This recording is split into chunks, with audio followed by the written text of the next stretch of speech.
마가복음 4장 35절에서 41절 말씀이에요. 마가복음 4장 35절에서 41절까지 저와 여러분이 한 절씩 번갈아 가면서 교독하겠습니다. 그날 저물 때에 제자들에게 이르시되 우리가 저편으로 건너가자 하시니 그들이 무리를 떠나 예수를 배에 계신 그대로 모시고 가매 다른 배들도 함께하더니 큰 광풍이 일어나며 물결이 배에 부딪혀 들어와 배에 가득하게 되었더라. 예수께서는 고물에서 베개를 메고 주무시더니 제자들을 깨우며 이르되 선생님이여 우리가 죽게 된 것을 돌보지 아니하시나이까 하니 예수께서 깨어 바람을 꾸짖으시며 바다더러 이르시되 잠잠하라 고요하라 하시니 바람이 그치고 아주 잔잔하여지더라. 이에 제자들에게 이르시되 어찌하여 이렇게 무서워하느냐 너희가 어찌 믿음이 없느냐 하시니 같이 읽을게요. 그들이 심히 두려워하여 서로 말하되 그가 누구이기에 바람과 바다도 순종하는가 하였더라. 아멘. 네, 오늘은요 예수님의 기적 시리즈 네 번째입니다. 폭풍 속에서도 주무시는 예수님이라는 제목으로 함께 말씀을 나누도록 하겠습니다. 네, 이번 주에는 한번 아이패드를 가지고 와서 아이패드에다가 설치를 했어요. 제가 좀 알아봤는데 이게 전자칠판인데 현재 이 전자칠판에 소프트웨어가 안 깔려 있는 상황이더라고요. 그래서 지금은 모니터로밖에 쓸 수가 없는 상황이라서 원래는 여기 터치하면 돼야 되거든요. 글씨도 써지고 지금 현재는 그게 안 돼서 그 설치하는 과정이 좀 필요할 것 같고 지금은 화면 보시고 저는 여기 제 아이패드에다가 필기를 필요하면 하도록 하겠습니다. 우리가 인생을 살다 보면 생각지도 못한 폭풍을 만날 때가 있죠. 건강 문제, 가족 문제, 사업의 위기 이런 갑자기 예상치 못한 어떤 고난을 당할 때가 있는데 우리 교회를 다니는 크리스찬들은 그런 고난이 갑자기 나타날 때 어떻게 받아들이고 극복해야 되는지 오늘 말씀을 통해 깨닫는 은혜가 있었으면 좋겠습니다. 자, 이 그림을 이제 보세요.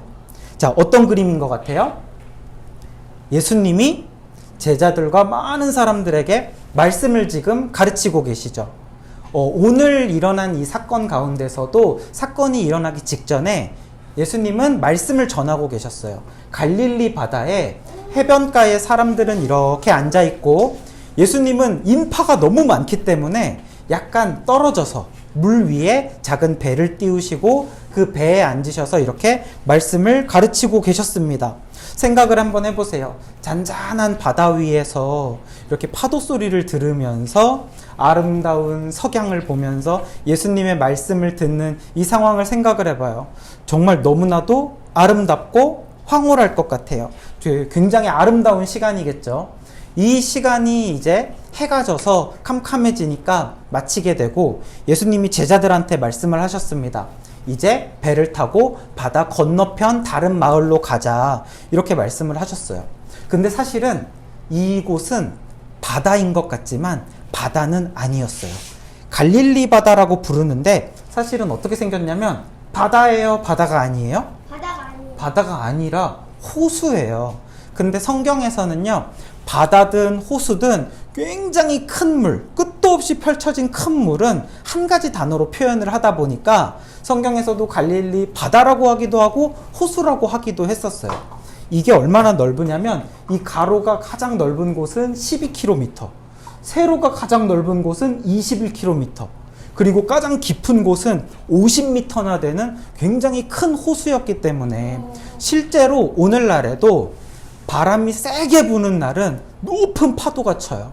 그리고 그 파도로 배가 휘청거리고 배가 뒤집어질 정도의 큰 파도가 오늘날에도 친다고 해요.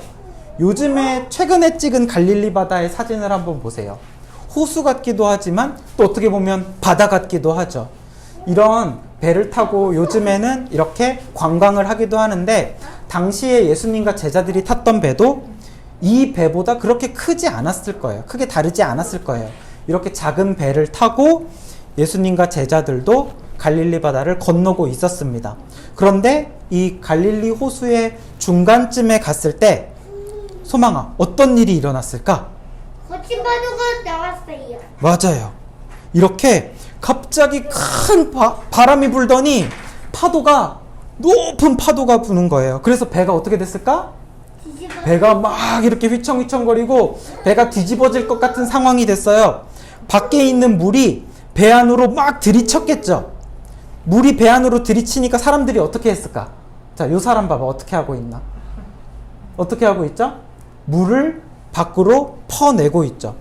파도가 높이 들이치면 물을 밖으로 퍼내는데 퍼내는 속도보다 물이 들이치는 속도가 더 많으면 어떻게 될까요? 배 안에 물이 꽉 차게 됩니다. 물이 꽉 차게 되니까 사람들은 당황하기 시작했어요. 자기들이 할 수 있는 거를 다 해봅니다. 노도 저어보고 돛도 접어보고 물도 퍼내보고 사람들이 할 수 있는 모든 거를 다 해보게 됩니다.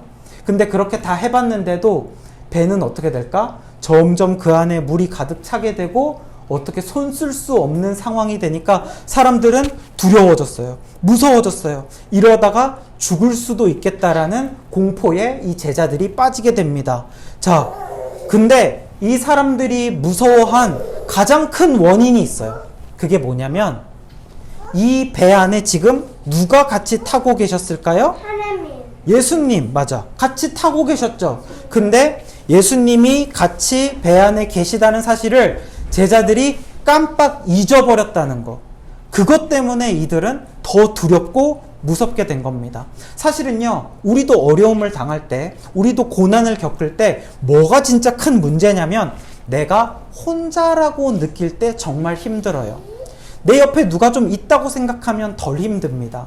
근데 혼자라고 느낄 때 그래서 외롭습니다. 그래서 더 힘들고 더 마음이 고달프고 고생스럽게 되는 거죠.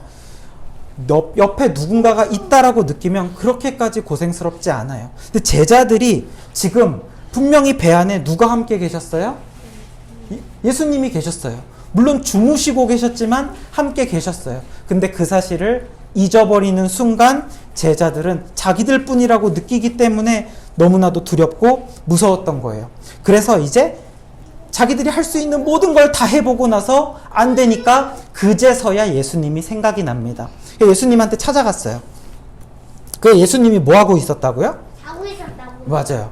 성경에는 고물에서 베개를 베고 주무시고 계셨다는데 그 고물이라는 표현이 배 뒤편을 말하는 거예요. 배 뒤편에서 베개를 베고 주무시고 계신 거죠. 그래서 제자들이 예수님을 흔들어 깨웁니다. 예수님, 우리가 지금 다 물에 빠져 죽게 생겼는데 예수님은 보고도 가만히 계십니까? 모른 척하고 계십니까? 이러면서 예수님을 흔들어서 깨우게 됩니다. 자, 근데 여기서 우리 궁금한 게 하나 생기죠. 지금 배가 엄청 난리가 났잖아요. 근데 이런 상황에서 예수님은 어떻게 주무시고 계시지? 이상하죠? 예수님이 파도를 멈출 거니까. 예수님이 파도를 멈출 거니까? 예수님은 어떻게 주무시고 계셨을까? 지금 제자들이 당한 상황과 예수님이 당한 상황이 달라요? 같아요?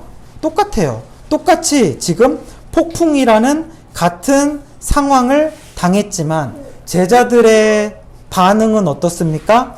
난리법석이 났습니다. 그러나 예수님의 반응은 어때요? 평온하게 잠을 자고 있었어요. 이것을 통해서 뭘 알 수 있냐면 일단 예수님의 육체가 많이 피곤하기도 하셨을 거예요. 쉬지 못하셨으니까 하루 종일 말씀을 전하셨으니까 피곤하실 만도 하죠. 그럴지라도 이렇게 잠을 자고 계시다는 것은요, 몸만 그런 게 아니라 마음이, 예수님의 마음 상태가 평온하기 때문이에요. 예수님의 영혼이 평안하기 때문에 크게 동요하지 않을 수 있었던 겁니다. 그러면 왜 예수님은 마음이 평온할 수 있었냐? 제자들에게는요, 이 폭풍이 너무나도 큰 문제였던 거예요.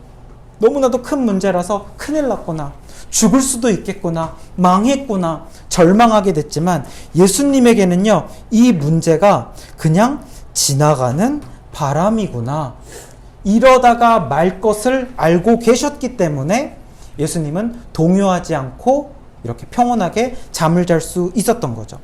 여러분은요, 이처럼 이런 어떤 예상치 못한 고난이 갑자기 나타날 때 제자들과 예수님 중에서 누구처럼 반응을 하세요? 제자들처럼 요란하게 난리를 떨고 난리 법석을 하면서 좌절하고 힘들어하고 절망하지는 않습니까? 그럴 때 우리가 기억해야 되는 게 있는데 그건 뭐냐면 그 배 안에 예수님이 같이 타고 계시다는 것을 기억해야 되는 거예요. 우리 인생이 바다와도 같아요. 그래서 정말 불과 몇 시간 전만 해도 이 바다는 어땠습니까? 잔잔하고 너무나도 아름답고 평온한 바다였잖아요. 근데 이 바다가 갑자기 이렇게 될 거라고는 아무도 몰랐죠. 우리 인생도 그렇습니다. 오늘은 아무 일도 없고 너무나도 평안하지만 당장 내일 우리 인생에서 어떤 일이 일어날지 아무도 몰라요. 인생은 바다와도 같아요. 그러나 그 바다와도 같은 인생의 그 풍랑의 그 여정 속에 누가 같이 계십니까? 주님이 같이 계시다라는 거, 그것을 우리가 기억을 해야 되는 거예요. 그 배 안에 주님이 타고 계셨던 겁니다. 자, 이 예수님이 이제 깨어나셨어요. 깨어나셔서 바람을 향해서 꾸짖으시고 파도를 향해서 명령을 하십니다. 뭐라고 명령했냐면 잠잠하라, 고요하라, 이렇게 꾸짖으셨어요. 혼을 내셨어요. 자, 생각을 해보면 바람이 무슨 잘못이 있었을까요? 파도가 무슨 잘못이 있었을까요? 왜 바람과 파도가 예수님한테 혼이 나야 되죠? 사실은요, 이 폭풍은 단순한 자연 현상이 맞을까요? 아닐까요? 맞아요. 아니었어요. 단순한 자연 현상이 아니라 이 파도 뒤에는 누가 숨어 있었어요. 그림을 한번 잘 보세요. 누가 숨어 있었냐면 짜잔, 악마, 사탄이 숨어 있었던 거예요. 사실은 이 파도 뒤에는요, 누가 숨어 있었냐? 마귀가 숨어서 제자들을 유혹하려고 이 파도를, 마귀가, 사탄이 파도를 이용하고 있었다라는 겁니다. 이곳에는 어둠의 영의 역사가 있었는데 그거를 제자들은 몰랐어요. 하지만 예수님은 알았습니다. 제자들은 파도이기 때문에 우리가 죽을 거라 생각했지만 예수님은 마귀의 역사이기 때문에 별거 아니라고 생각할 수 있었던 거죠. 그래서 우리는요, 우리에게 일어나는 단순한 자연현상과 어둠의 영의 역사를 구분할 수 있는 영적인 분별력이 필요합니다. 영적인 능력이 필요한 거예요. 사탄은 항상 이렇게 파도를 이용한 것처럼 무언가를 이용해서 우리를 공격을 하거든요. 창세기에서도 보면 사탄이 아담과 하와를 공격할 때 그냥 공격한 게 아니라 무엇을 이용해서 공격을 했을까요? 뱀을 이용했어요. 뱀을 이용해서 공격을 하죠. 단순한 자연현상이 아니었던 거예요.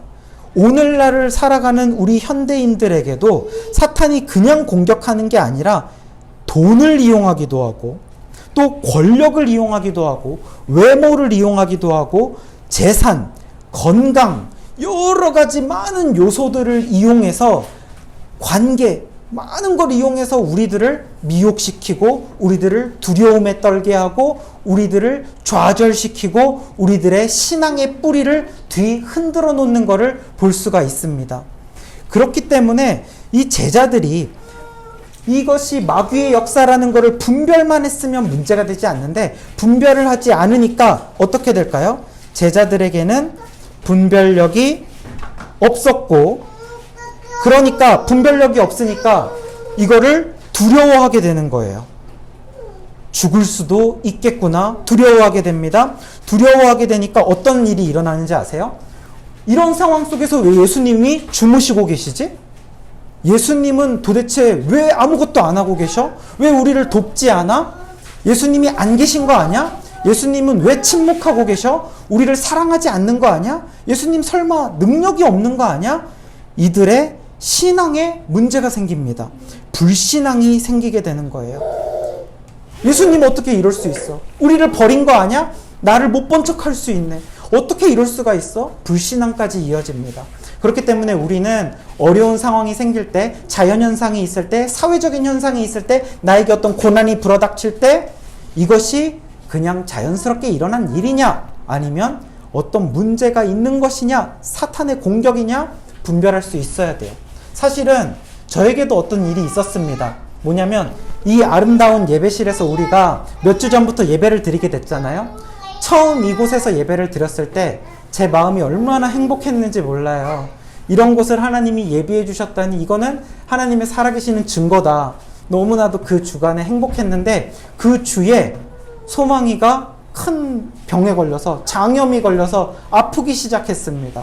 아파서 유치원에 가지 못하고, 근데 약을 먹어야 되는데 약이 써서 먹지도 않고 제 마음이 혼란스러워지기 시작했어요. 제 마음이 괴로워지기 시작했어요. 어느 정도 시간이 지났을 때 깨달았습니다. 내 마음이 너무나도 행복하고 평안하고 주님을 향한 찬양만 가득하니까 마귀가 이 병을 통해서 내 마음을 흔들어 놓는구나, 혼란스럽게 하는구나 깨닫게 되는 거죠. 그러니까 조금씩 이겨낼 수 있는 거예요. 어렵지만 이겨낼 수 있는 거예요. 영적인 분별력이 필요하다라는 겁니다. 자, 이렇게 해서 예수님이 바다를 향해서 꾸짖으시니까 바다가 어떻게 됐을까요? 거친 파도가 잔잔해졌네. 예수님이 말씀하시니 거친 파도가 잔잔해졌네.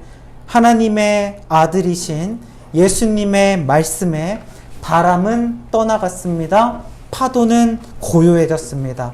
사랑하는 여러분, 여러분 앞에 닥친 어떤 풍랑을 두려워하지 마세요. 고난이 있을 때도 주님을 찾으세요.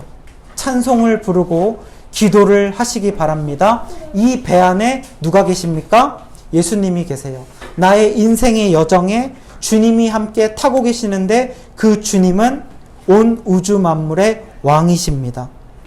두려움이 떠나가고 바다는 잔잔해질 줄 믿습니다. 오늘 이야기에서 우리가 발견할 수 있는 중요한 포인트가 하나 있어요. 그게 뭐냐면 폭풍 가운데서 예수님이 주무시고 계셨잖아요. 이 주무시는 듯한 하나님의 침묵을 우리가 어떻게 이해해야 될까? 나는 고난을 당하고 있는데 주님은 주무시고 계세요. 응답을 하지 않으세요. 우리도 그럴 때가 있어요. 열심히 신앙생활하면서 잘 살려고 하는데 그럴 때 내가 당하는 고난이 더 심해질 때가 있습니다. 할 수 있는 게 기도밖에 없어서 주여 주여 나를 도와주세요 기도하는데 주님이 듣지 않으시는 것 같아요. 모른 척 하시는 것 같고 묵묵부답 침묵하시는 예수님을 볼 때 너무 답답하죠. 주님 살려주세요. 나 좀 도와주세요. 지금 보고는 계세요? 내 기도를 듣고는 계세요? 부르짖어도 응답하지 않는 것 같을 때 너무나도 답답하죠. 이거를 우리는 어떻게 이해해야 될까? 중요한 사실이 하나 있는데 하나님의 침묵이 하나님의 부재를 의미하는 것이 아니라는 사실입니다. 그러니까 하나님이 아무 말씀이 없으시다 하더라도 그렇다고 해서 하나님이 내 옆에 계시지 않는 것이 아니라는 거예요. 그러니까 아무리 풍랑이 거세다 할지라도 하나님의 아들이 그 예수님이 나와 같은 배 안에 타고 계시다라는 그 사실을 믿는 믿음이 있으면 문제가 되지 않는다는 겁니다.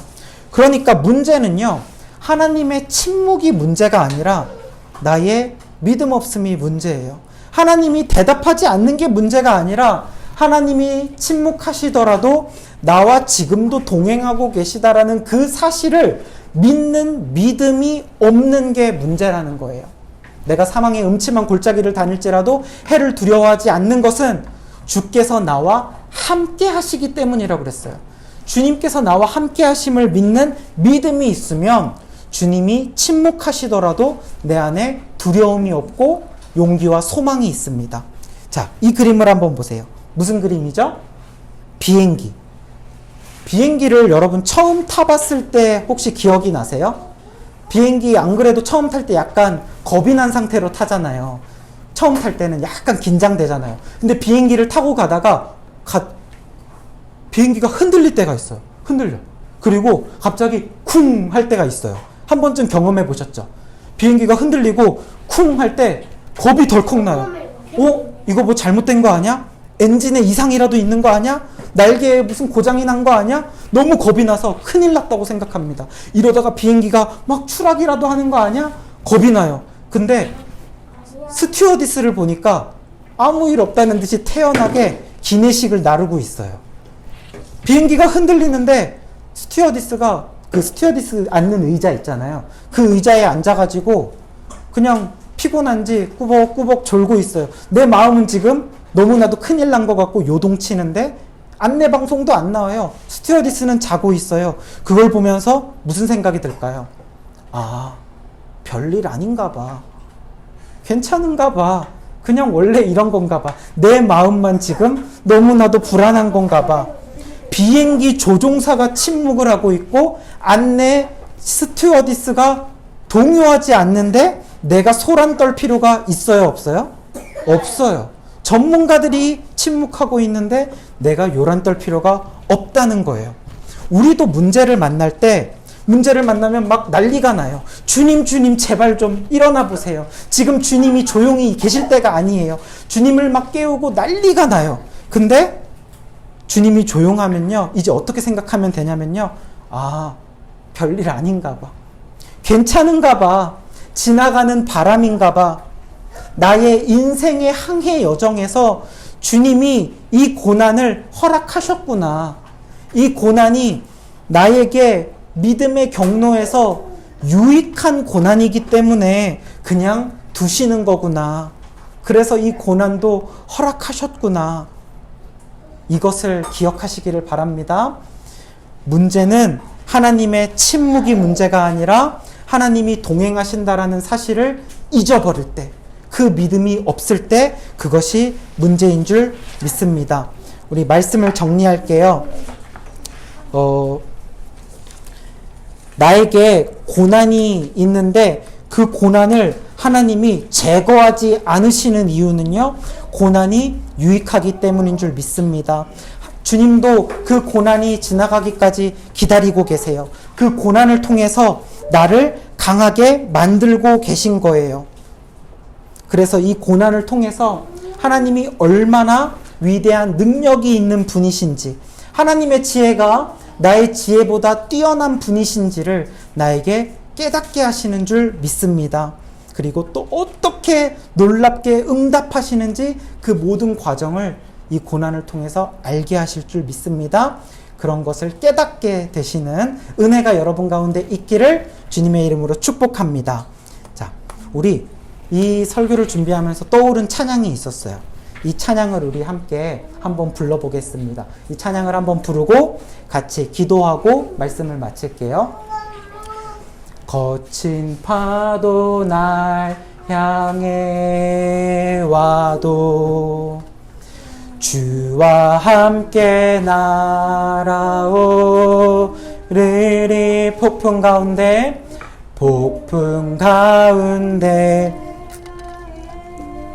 영혼 잠잠하게 주를 보리라. 잠잠하게 주를 보. 거친 파도 날 향해 와도, 거친 파도 날 향해 와도 주와 함께 날아오르리. 폭풍 가운데 나의 여 잠잠하게 주를 보리라. 우리 이 시간에 말씀 기억하면서 잠시 기도하는 시간을 갖도록 하겠습니다. 하나님, 우리 가운데 어려운 고난이 예상치 못하게 닥칠 때에, 그리고 그 가운데에서 주님이 주무시는 것처럼 느껴질 때에, 그러나 주님께서 응답하지 않으실지라도 나와 함께 계신다, 나와 같은 배 안에 계신다, 나와 동행하고 계신다, 이 믿음을 잃지 않게 하여 주옵소서. 이 고난을 통하여서 주님의 놀라운 능력을, 살아계심을 경험케 하기 위하여서 나의 고난도 유익임을 깨닫기 원합니다. 믿음을 주옵소서. 우리 주여 한번 부르짖고 같이 기도하겠습니다. 주여, 하나님 아버지, 주님 오늘 말씀처럼 인생을 살아가다 보면 깨닫지 못하는, 생각지도 못한 파도가 우리 가운데 불어닥칠 때가 있습니다. 그러나 아버지, 그때에도 주여, 주님께서 그 가운데 함께 계심을 믿게 하여 주시옵소서. 주님께서 고난을 제거하지 않으시는 것은 이 고난이 나에게 유익하기 때문이 허락하심을 믿습니다. 이 고난을 통하여 나를 강하게 연단시키시고 강하게 만드실 줄을 믿습니다. 이 고난을 통해 하나님이 살아계신 분이심을, 하나님이 얼마나 능력이 있으신 분이심을, 하나님의 지혜가 나의 지혜보다 더 뛰어난 분인지를 깨닫고 발견하게 되는 은혜가 우리 가운데 있게 하여 주옵소서. 믿음을 주옵소서. 두려움에 떨지 않게 하여 주옵소서. 영적 분별력을 가지고 주여 능히 이겨내는 그런 놀라운 영적인 능력이 우리 가운데 있게 하여 주시옵소서. 믿음을 더하여 주시옵소서. 능히 승리하게 하여 주시옵소서. 오늘 말씀 잘 깨닫고 어려움 가운데도 주님 바라보게 하여 주시옵소서. 인생의 여정 가운데 주님과 함께 승리하는 우리 모두가 되게 하여 주시옵소서. 사랑의 하나님 아버지, 나에게 주신 고난이 나에게 유익하기 때문에 주께서 허락하시고 주께서도 같이 이 파도가 지나가기를 기다리시는 줄 믿습니다. 주여, 고난 가운데도 나와 같은 배 안에 계셔서 동행하시는 주님을 믿는 믿음을 우리 가운데 허락하여 주시옵소서. 흔들리지 않고 고난이 끝날 때까지 주님 바라보며 잠잠하게 승리하는 우리 모두가 되게 하여 주시옵소서. 예수님의 이름으로 기도합니다. 아멘. 이제는 예수 그리스도의 은혜와 하나님 아버지의 사랑과 성령님의 교통하심이, 하나님이 침묵하실지라도 하나님의 동행하심을 믿으며 두려워 말고 용기와 소망 가지고 오늘도 승리하기를 소망하는 예배자들의 머리 위에 영원토록 함께 있을지어다. 아멘.